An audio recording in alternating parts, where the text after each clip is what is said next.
This is Tigran Hamasyan, an Armenian jazz pianist who's on the forefront of modern jazz, taking influence from world music, heavy metal, modern jazz, Armenian folk music, and much more. Today I want to take a look at Tigran's use of harmony. Now there's a lot of videos out there already covering Tigran's music, but most of them are covering his rhythmic ideas, and I think for good reason because Tigran is really breaking boundaries with his rhythmic complexity. But I thought it'd be fun to talk about some of his harmonic ideas as well because it's a really big part of his sound that I don't think gets covered very often. Today we're going to take a look at the song New Maps off of A Call Within, Tigran's latest album from 2020. Some of this is incredibly complex, but I'll do my best to break down how at least I'm thinking about these parts. But even with my pretty extensive knowledge of theory, I haven't figured out exactly what's going on in a few of these sections. Now, I'm not much of a pianist myself, but I do have a basic idea of how to play the piano and how to write for the piano. So I'm going to play the ideas that I can on the guitar, at least the ones that line up okay, and you're going to get to hear a little bit of my terrible piano playing as well. But any of these ideas can be used across other instruments or as part of an orchestration with multiple instruments.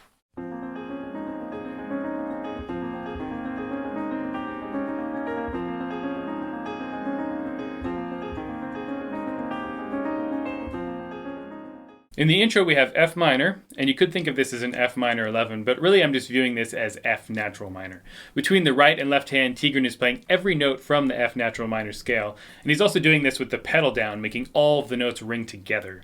This is creating a wash of F minor, which I'm thinking of as an F minor cloud that's just covering over everything. Now I can achieve a similar effect on the piano if I just hold an F down with my left hand and play a bunch of F minor on top.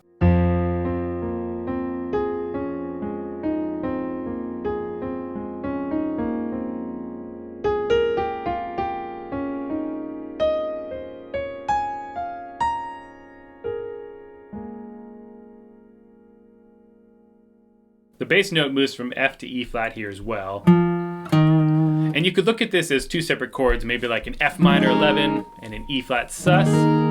But I'm really thinking of the changing bass notes as just something that adds to the movement of this F minor cloud and makes it feel less static. Living within one scale or modal sound is something that Tigran does quite often. A lot of times he does this in faster sections. In Levitation 21 off this same album, there are flashy 16th note sections that live almost entirely in G-sharp Phrygian, and in Entertain Me off of Machroot, he's hanging out in F-sharp Dorian for large portions of the tune.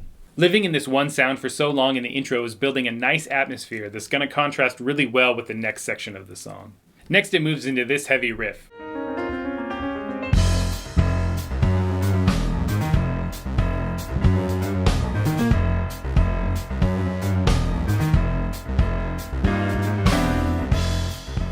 I've often heard Tigran's music referred to as piano gent, and while I think that greatly devalues his sound, it's kind of fitting in sections like this. It's definitely an important part of his sound, so much so that Tosin Abasi from Animals as Leaders played on another tune from this same album. The difference between this heavy riff and the intro goes into what I think is maybe the most important element of Tigran's music, and that's contrast. He moves from this very consonant atmospheric intro to this heavy, angular, dissonant riff.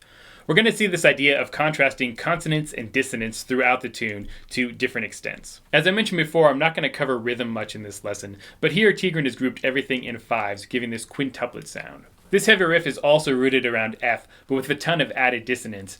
Here he's heavily emphasizing the note G flat an octave up from the root, which is the interval of a flat 9.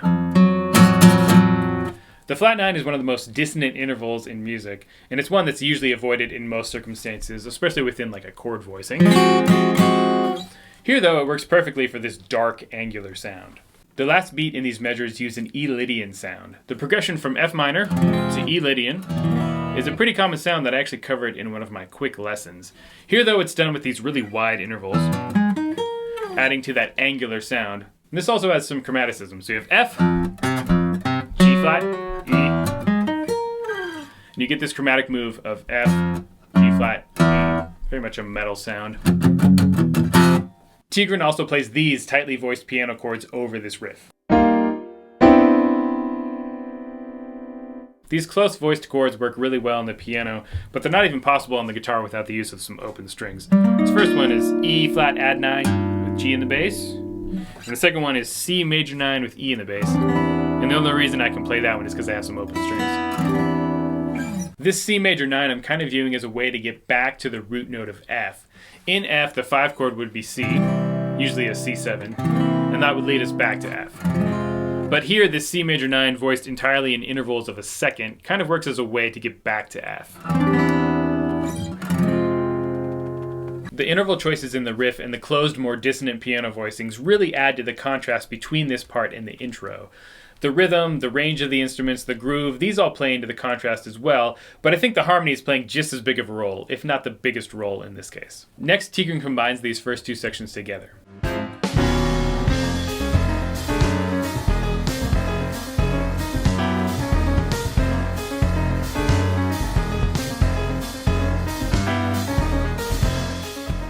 A slight variation of the heavier riff happens in the left hand of the piano and bass, while a variation of the intro plays in the right hand of the piano. Notice these chord stabs in the right hand.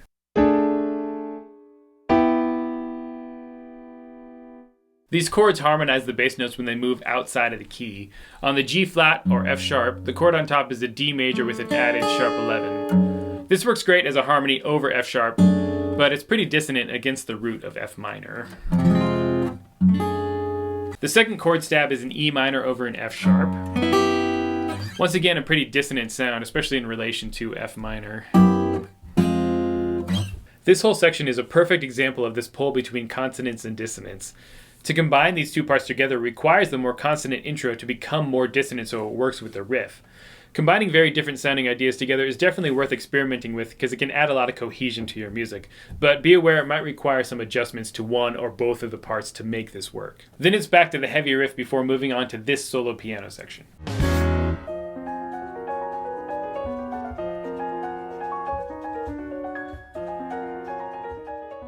To be honest, I'm not entirely sure what's going on here. There's a lot of counterpoint happening between the two hands.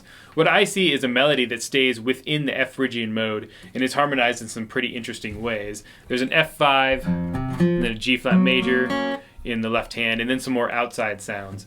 And this strikes me as taking a melody that could be harmonized right within a major scale and adding in dissonance. Once again, this idea of contrast in the harmony, this time between the two hands of the piano. Next, it moves into another section that sticks mostly in F natural minor.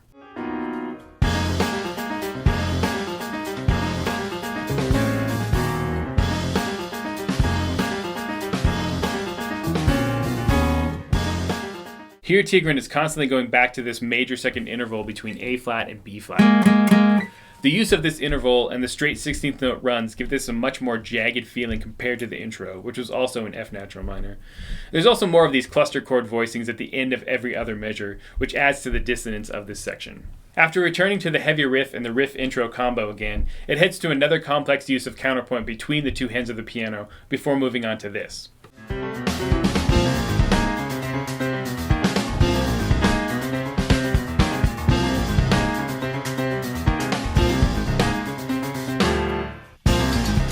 I'm viewing this part as being rooted on the note C. For the most part, Tigran is still using the notes of F minor here, which gives you a Phrygian sound if based off of C. I don't really think so much about key signatures in this kind of music, but more about tonal centers. And this frees you up to really view each section, or sometimes each different chord, as its own thing, instead of always thinking about how it relates to a certain key or scale. Throughout this section, Tigran adds the major seventh to Phrygian, in this case the note B. This is a sound I really like in Phrygian because you get some extra chromatic movement. And the major 7 acts very similar to the flat 7 in that it wants to move back to the root. But it sounds a lot more interesting to my ears.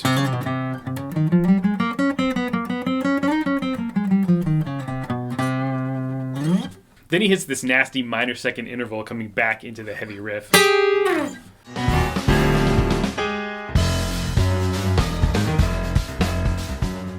This reminds me of something a metal guitarist would do going into a breakdown. It's a super ballsy way of getting back into this riff. Next we get the intro again, but this time it's reharmonized in the bass and has these awesome chord voicings with a synth pad.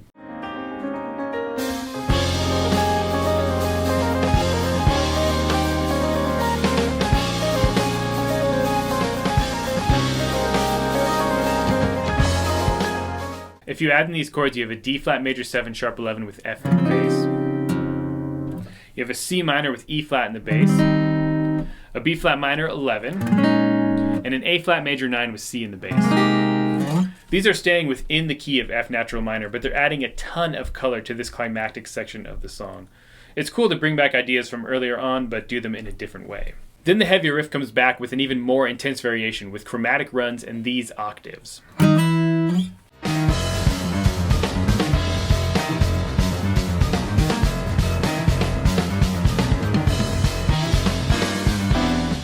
This added intensity plays really nicely after the climactic feeling of the previous section. It makes the contrast here even more obvious, and it's always cool to have variations on riffs, especially heavy riffs. At this point, Tigran goes somewhere completely different for the rest of the song. A lot of the song up to this point has been the intro, the heavy riff, or variations of those two. And this has kept the whole thing very cohesive, and this allows for Tigran to veer away from that in the ending. It's cool to have a lot of different sections in your music, but if you can keep parts of your song more connected, then any tangents you make will have more of an impact than if your song is a bunch of random ideas thrown together.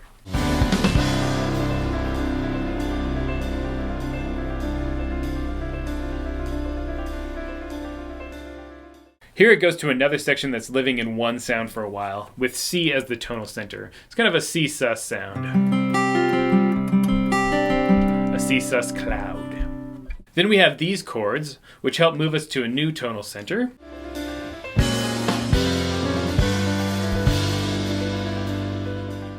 We have G flat major 9 sharp 11 with B flat in the bass. F6 9, like a G sus. And that's our new tonal center here, is this G sus kind of a cloud. And these chords that are unrelated to the key center kind of reset your ear so that the move to the new tonal center feels more natural.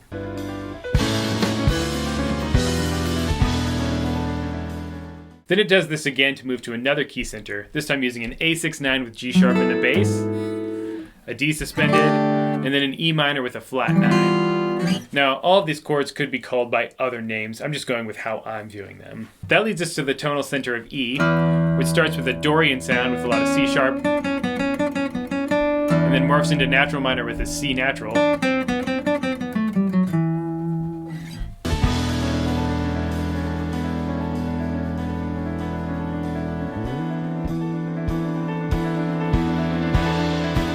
Then it's into the final section of the song, which is in D minor. Here we get the major 7 in a minor key again, in this case C sharp.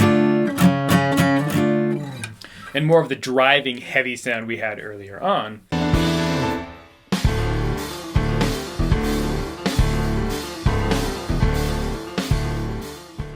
Then it ends with these gnarly major second intervals and a crazy low D octave on the piano.